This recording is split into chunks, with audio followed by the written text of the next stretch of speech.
Asam Jawa. Okey. First bahan dia ikan siakap. Kat sini bawang putih jeruk. Bawang putih, cili padi, kakak tumbar, serai, tomato, bawang holland, cili besar merah, cili padi merah. Yang paling penting sekali, kita kena ada air asam Jawa. Ini kita dah pancur. Lanjut siap. Sebelum kita nak rebus ikan, kita kena masak.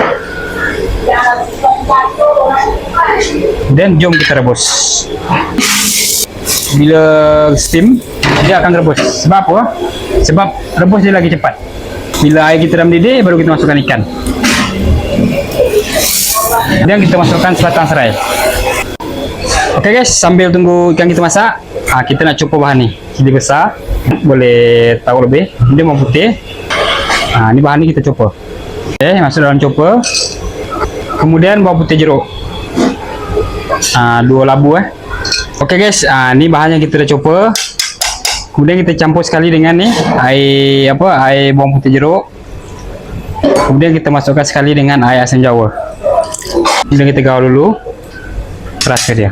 Gula 1, 2 sudu gula, secubit perasa. Okey, kemudian kicap sotong kita taruh 3 sudu tu.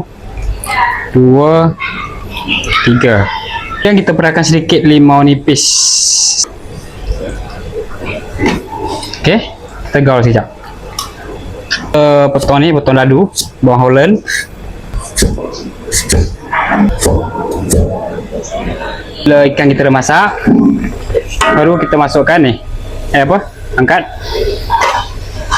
Kemudian masukkan bahan yang ni tadi. Sebelum mendidih baru kita masukkan ni bahan yang kita dah anu tadi.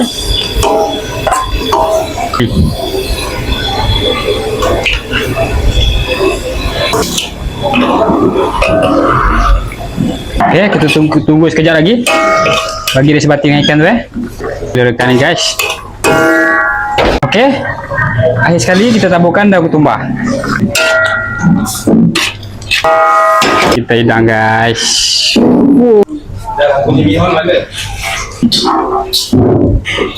Okey, selamat mencuba. Jangan lupa follow, like, komen, subscribe. Bye bye. Assalamualaikum.